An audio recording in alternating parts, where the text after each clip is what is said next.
Boa tarde.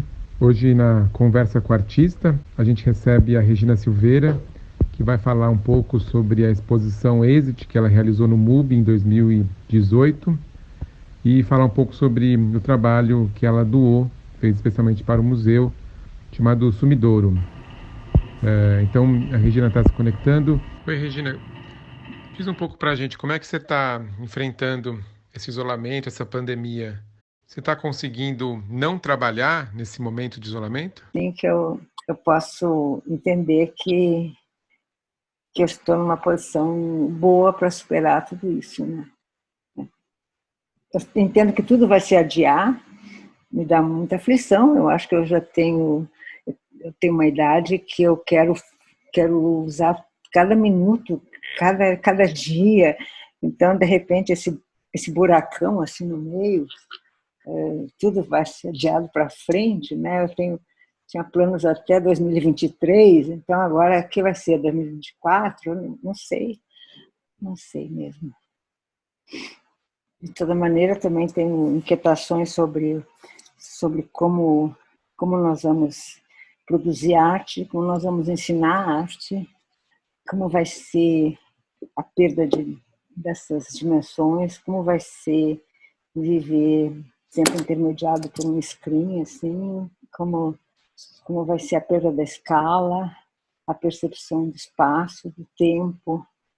Não É sei. legal você tocar nesse assunto, porque o seu trabalho traz, né, especialmente esse que você fez no MUBI, o Borders, ele traz um pouco esse lugar da mediação pela imagem e de uma realidade outra, paralela, uma realidade virtual, que um pouco nos faz sair desse mundo em que o nosso corpo tem uma presença, e a gente falava muito da ideia das fantasmagorias, de nós nos tornarmos um pouco figuras fantasmáticas, e o próprio labirinto que você propôs ali no MUBI, eu vou compartilhar uma imagem aqui, ele também tinha a ver um pouco com essa outra realidade que é muito parecida com o que a gente está vivendo, uma realidade toda mediada por imagens. Sim, também uma das coisas que me sucedem nesse período de isolamento é poder avaliar, olhar para o meu percurso e pensar o quão catastróficas sempre foram essas abordagens, né? De quão aflitivas. Esse, esse labirinto que eu fiz no Nubian Borders ele pertence a uma linhagem dessas imagens do meu trabalho que começa muito cedo. Eu acho que estiveram sempre presentes desde os anos 70 e essa mesma configuração aqui é uma configuração que sai daqueles labirintos que eu fiz ainda em Porto Rico, graficamente, e, e que percorreram muitas imagens como o que são os labirintos mesmo. São imagens mentais, assim, de espaços intrincados, de entradas fáceis e saídas difíceis. São, são imagens, assim, que ancestrais. E, claro, você vai ver publicações sobre labirintos, como aquela prefaciada por Humberto Eco. Você vê que eles são desde o tempo das cavernas, né? Então, bem-vindos. Né?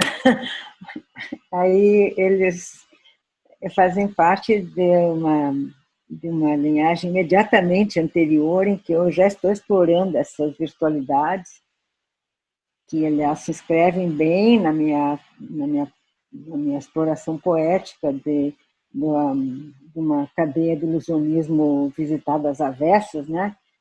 Então, esse aí, o Borges descendeu diretamente de uma primeiro obra em realidade virtual que eu fiz numa caverna de realidade virtual na Universidade de Stuttgart.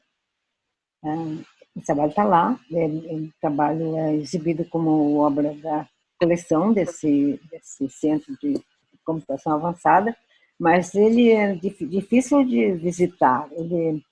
Ele precisa ser visto com hora marcada, naquela pequena salinha, naquele lugar da universidade que é distante da cidade. E por isso é que na exposição do MUBI eu construí essa outra versão, mais espacializada, mas que tem a mesma virtualidade, ou seja, a gente pode ver a mesma coisa que vê dentro daquela caverna. A diferença aqui é o ponto de vista, sabe? Essa pessoa que está aqui com os óculos é o ponto de vista da animação. Ele vê exatamente uma configuração ao seu redor e ele se vê dentro do labirinto. O labirinto tem um movimento pequeno, tem um som, quando sobe, Vou quando colocar a desce. imagem que as pessoas veem no labirinto, tá bom? Por favor.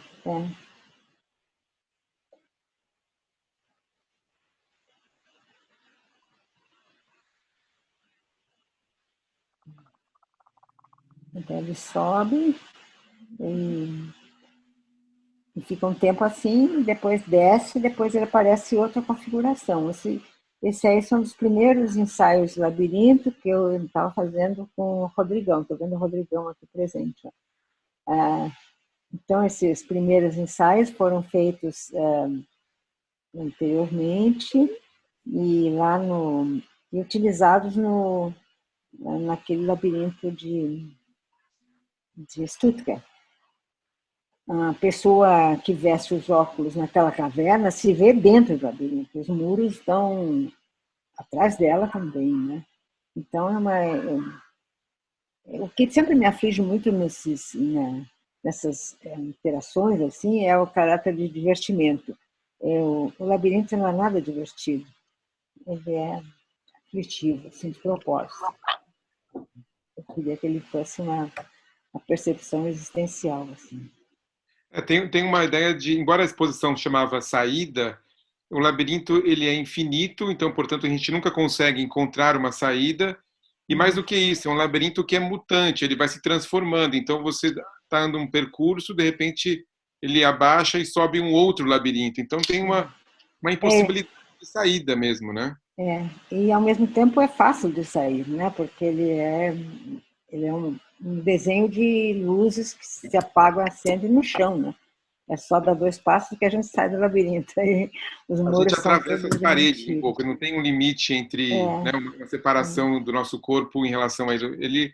Ele é pura imagem que você falava muito da ideia de fantasmagoria que você tanto perseguiu desde as anamorfoses, desde os trabalhos que você lidava com sombras, né? É uma cadeia da ilusionismo, da história, da arte, que sempre me interessou muito, porque trata do campo visual, da realidade visual, dos pretensos modos de representar o mundo, né? Então, me interessou essa dimensão também surreal, fantasmagórica, que aparece, que muitas vezes, que está também na origem do cinema, né? Então, eu considero que tudo está dentro da mesma vertente, assim. Claro que são já tecnologias e saídas que, eu, que eu só manejo com muita ajuda, colaboração, porque a ideia está lá, mas os meios estão espalhados, né? Os recursos espalhados.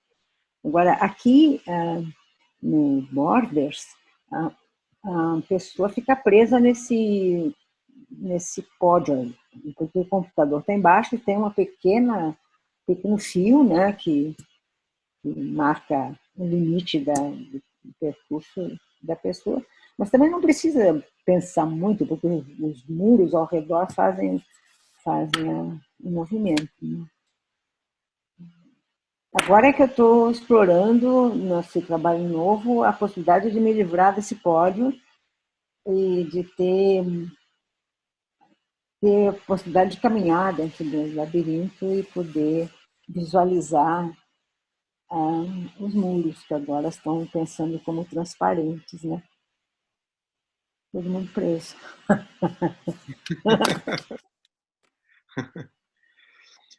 Regina, eu queria também falar de um outro trabalho que é um pouco. A gente quer expor assim que a gente conseguir reabrir o museu, e que é um trabalho que você fez especificamente para o espaço do MUBI, em que é um diálogo com a arquitetura, em que você projeta um vídeo que prolonga as vigas, né, que sustentam a grande sala do museu, e reproduz esse telhado, esse teto, essa grade, como se ela fosse sendo devorada por ela mesma, como se você encontrasse dentro da arquitetura do Paulo Mendes da Rocha um espaço virtual ali que prolongasse aquela parede. Então, tem de um lado, você cria outros espaços, no caso do Borders, você cria um espaço virtual, mas aqui o entrelaçamento entre o espaço virtual e o espaço atual é mais evidente, né? Assim, aqui você faz uma ação direta sobre a arquitetura do museu. Tem muito a ver sempre com as narrativas que eu tenho tentado colocar, acrescentar arquiteturas diversas. Só que nem sempre como animações, como foi aqui, como imagem móvel, mas sim como aplicações de vinil, aplicações gráficas, né, que revestem interiores, exteriores, assim, procurando se manifestar como uma narrativa também, uma coisa que aconteceu ali, que já passou e deixou aquela marca, né? Mas aqui, e aliás, como em toda o desenho dessa exposição, eu fui muito motivada pela arquitetura do MUBI, sabe? Toda ela foi desenhada em cima do que se propõe a ser esse edifício. Mas especialmente para esse trabalho é que eu pensei esse é o lugar que a arquitetura se devora a si mesma, né? É como aquela fresta ali fosse uma coisa voraz assim que engole o teto. Por isso essa coincidência ali das vigas do teto com a representação e essa simulação da perspectiva lá igual e imaginar o som era um som de catraca, né, de coisa mecânica, um trem, alguma coisa que inexorável, assim, vai em loop e Eu vou devora a si colocar aqui o mesmo. som, vou colocar o vídeo para quem não. É o arquivo, né? Não é o vídeo no espaço do museu, mas só para ouvir o som que você mencionou. Mais alto.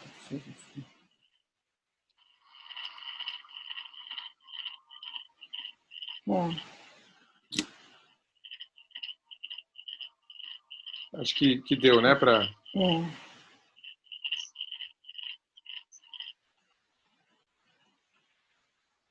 Medicina E qualitativa. Regina, Hum. Quem está falando? tá baixinho. Ah, voltou. Não. E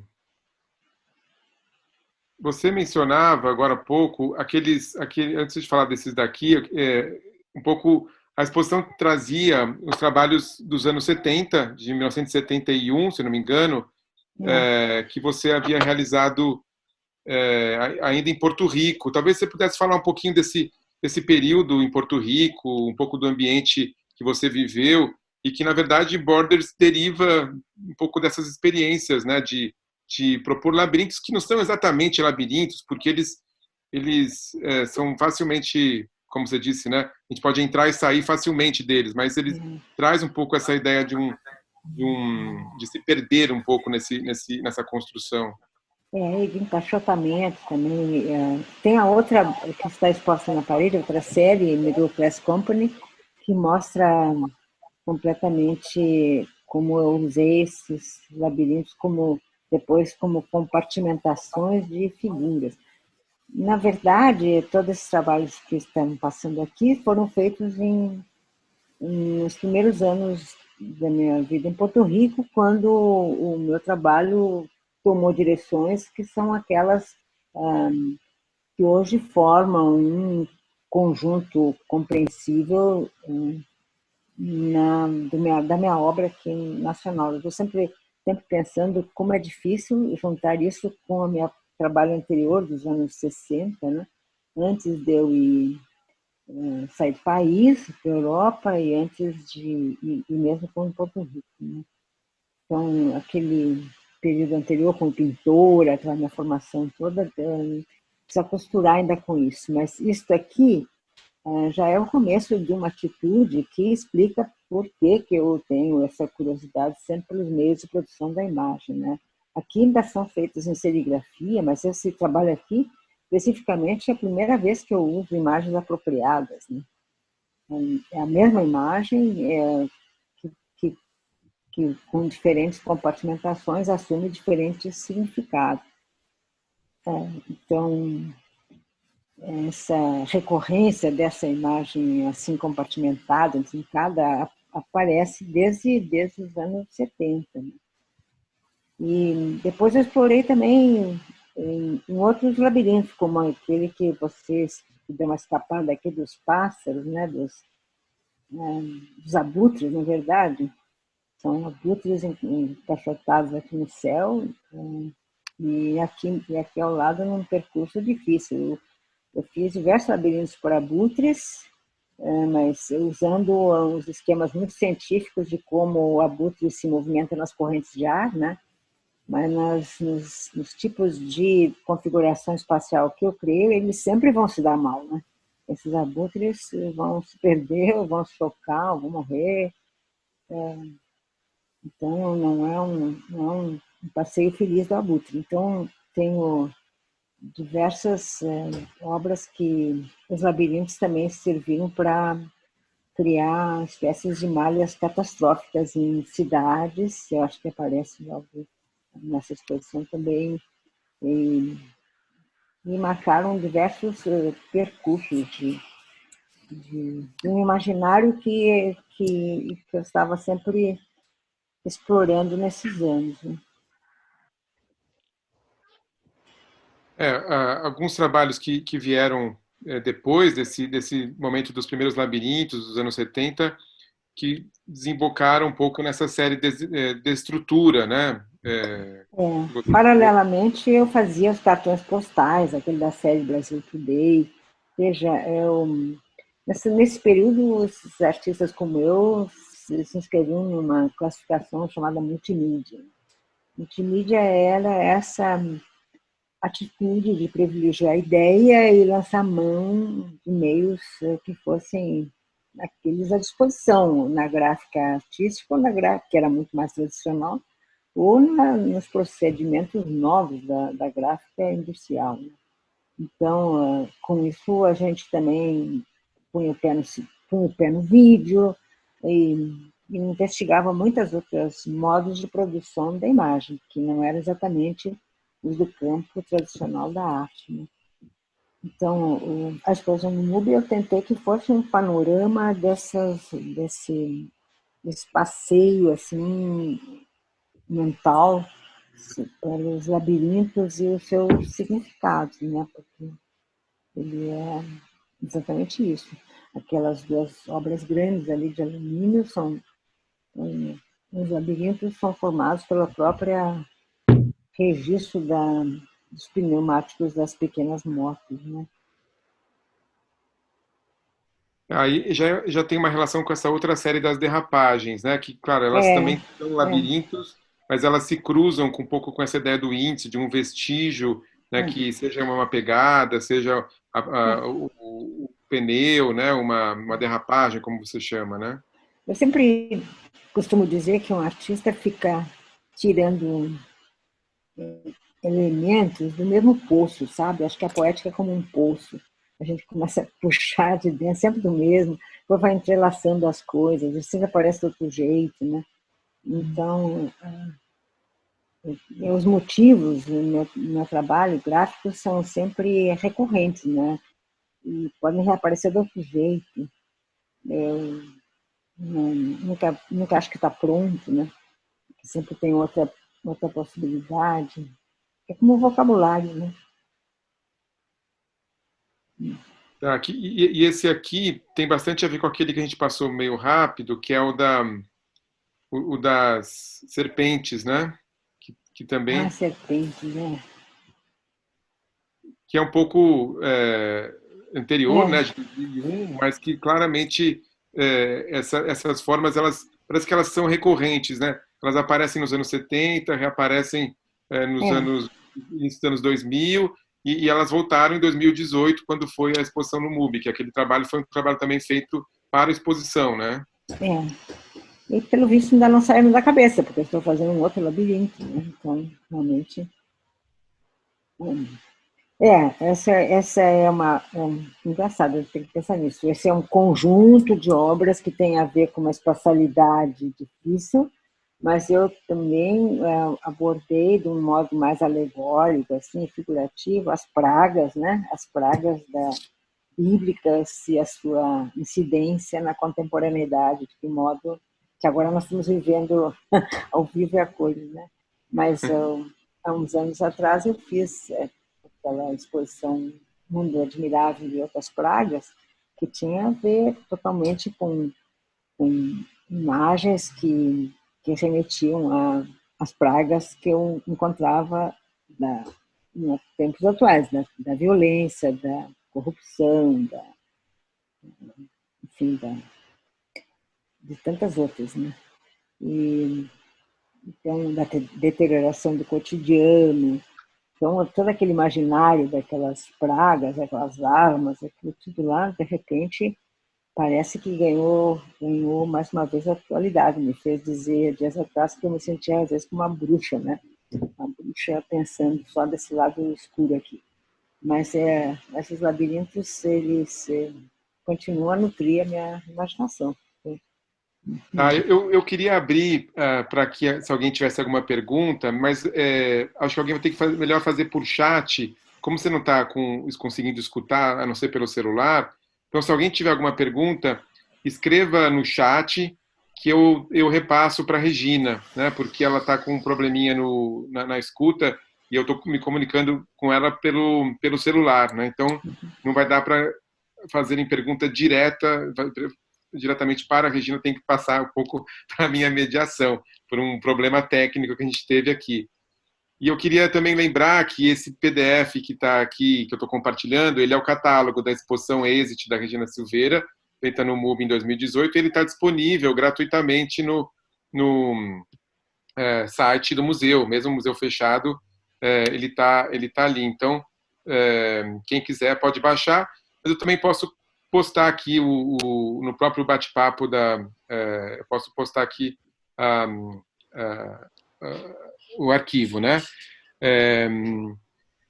Tem a Regiane Cintrão, Regina, perguntando aqui, gostaria que ela falasse sobre a relação entre labirinto e escadas. É uma pergunta que a Regiane fez, e a Flávia fez também uma. Como é que é a questão da mudança da percepção de tempo no trabalho? Tem duas perguntas aqui no chat, Regina.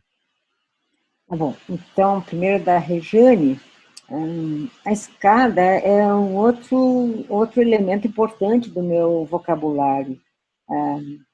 Eu acho que existe uma família de imagens que funcionam como um motivo que me leva a um tipo de reflexão específica.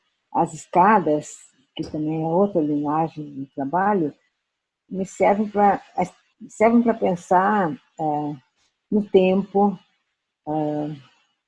no deslocamento, no tempo da vida. A escada são objetos filosóficos, eu penso assim. Os extremos da escada podem corresponder a, sei lá, a um começo, a um fim, onde vai a escada, o buraco da escada.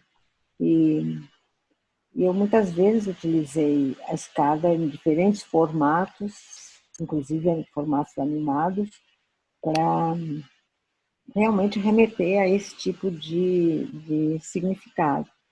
Então, essas escadas, houve um momento que eu chamei elas de escada inexplicável,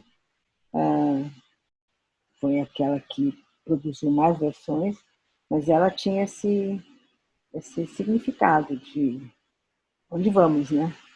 Então, ela tinha uma dimensão sonora, do som de passos, a animação, e eu tive a oportunidade de mostrar no Instituto Figueiredo Ferraz uma família de escadas. Nesse momento da vida, do percurso, eu posso orquestrar assim, diferentes famílias, né? Famílias de labirintos, famílias da escada, família da palavra, família... Enfim, detecções assim que eu consigo fazer. E a pergunta da Flávia? A pergunta da Flávia era sobre a relação com o tempo, né? Como é A que havia a mudança relação, da percepção do tempo no trabalho, né? E outra é, pergunta é sobre a questão da luz, né? De fato, a é, luz na sua obra é fundamental, né? Então, a relação entre a luz e os labirintos, como é que você pensa nisso? eu acho melhor fazer a relação entre a luz e a sombra, é mais fácil, porque labirinto é outra questão. Mas a luz, realmente, quando começa a explorar mais esse outro extremo do mesmo eixo, né? Porque luz e sombra é o mesmo eixo, depois do ano 2000. E, e a percepção do tempo está completamente conectada nesse extremo, aí, nesse extremo do eixo. Na exposição do MUBI também tinha um trabalho que eu coloquei debaixo da marquise, um pequeno monitor, e, e que a palavra luz, escrita em diferentes idiomas e alfabetos, ela aparecia e desaparecia, e quando ela aparecia, ela se transformava num morrão de luz.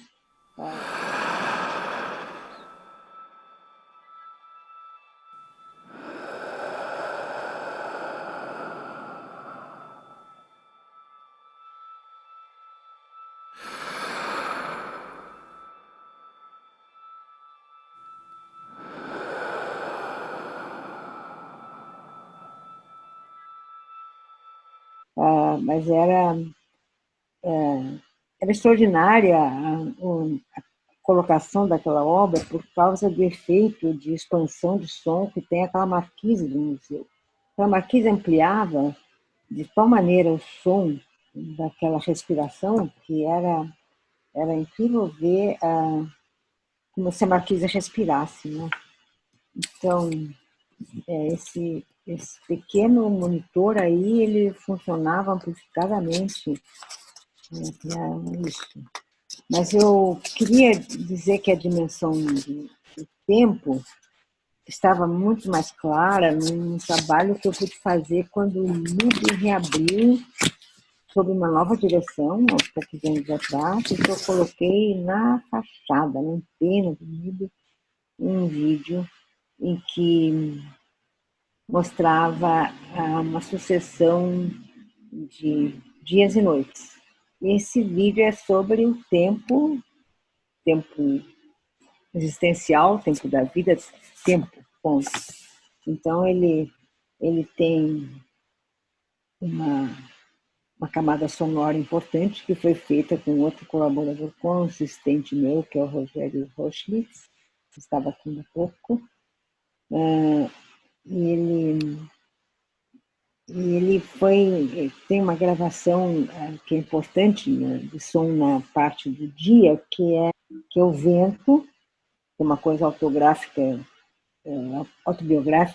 da minha percepção, meu entendimento, o vento dos pampas, sabe, aquele que subia, e sons de crianças, como num pátio de escola, sabe, como se estivessem assim, todas correndo e gritando, uma coisa da memória.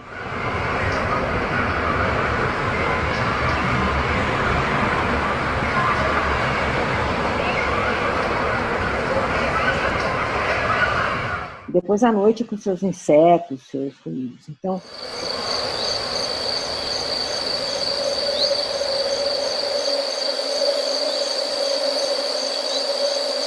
isso fica em loop, estava em loop, e é um trabalho sobre essa dimensão temporal. Também essa imagem de céus tem um trânsito bem grande no meu trabalho, apareceram céus bordados, depois céus aplicados em arquiteturas no Brasil, no MASP, né, até da Amazônia, no Japão, naquela fachada do ginásio, uma pequena escola lá, na ilha de Obijima. Então, são, de novo, um tipo de emblema assim, que vai se aderindo, né, a outros lugares e ganhando outros significados. Regina, nosso tempo chegou ao fim, a gente tem menos de um minuto aqui de conexão. eu tenho uma série de perguntas, eu vou te mandar essas perguntas de pessoas que escreveram aqui no chat, e depois, se você quiser responder, a gente encaminha para as pessoas. Eu queria te agradecer bastante pela disponibilidade, pelo papo. É sempre um prazer poder conversar com você. Passa voando 40 minutos, né, Regina? Desculpe que aconteceu isso aqui, eu não sei, não soube resolver, sabe? De poder interagir melhor com quem eu estou vendo aqui. Estou vendo a televisão e vejo você, Cauê. Realmente não vejo a Flávia. Bom, então tá. Então eu quero agradecer, eu quero dizer que essa exposição foi uma exposição muito importante para mim, porque ela foi muito difícil.